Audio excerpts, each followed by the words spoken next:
Benvenuti a Cudis, il piacere della scoperta. Oggi parliamo della lingua siciliana, ovvero la lingua che non è un dialetto. Cudis per la prima volta la parola tascio. Non lo sappiamo, ma di certo sappiamo che chi lo ha detto per la prima volta sarà stato sicuramente un gran tascio. La parola tascio è molto utilizzata nella Sicilia occidentale, ma non in quella orientale, dove viene usato il termine zauddo. Ma questa differenza fonetica non cambia il senso del termine, infatti sia il tascio che sia lo zauddo è comunque un personaggio molto eccentrico e quindi un gargio. Che vuol dire tascio? Con questo termine si definisce un soggetto libero da schemi che cammina, parla e si veste con una certa volgarità, esprimendo concetti fondamentalmente tasci. Spesso il tascio è individuato nei contesti della musica neomelodica, dimenticando però che il tascio è come l'erba di campo e per questo cresce ovunque, anche nei contesti di alto rango. Pare infatti che Gianni Agnelli, quando sposa la figlia, mamma di Lapo Elkan, gli dice auguri e figli tasci. Spesso accade che il termine venga sostituito con locuzioni italiane che però stentano a fornire la stessa forza del termine siculo.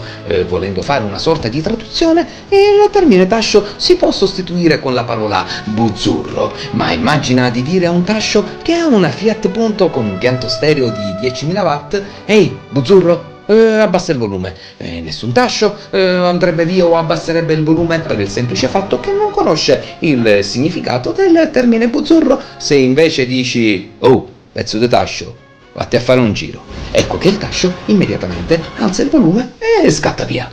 E come si direbbe in inglese la parola tascio?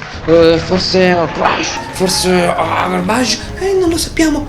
Ciò che conta però è che sia in Italia che in Inghilterra il tascio ha la stessa funzione, perché distrae le masse ed è accattivante come una bella donna. Infatti tira più un videotascio che un carro di buoi. Il tascio è molto diffuso e non sai mai quando te ne capita uno davanti. Per questo anche Tom Hanks nel film Forrest Gump, se ascoltato in lingua originale, pronuncia la frase "la vita è come una scatola di cioccolatini, non sai mai il tascio che trovi". Quindi, come disse per la prima volta la parola tascio, non lo sappiamo, ma sappiamo che con un tascio comunque ci si diverte e si sta un po' meglio, e se un giorno dovessero sparire sarà facile sentire la frase "si stava meglio" quando c'erano i tasci.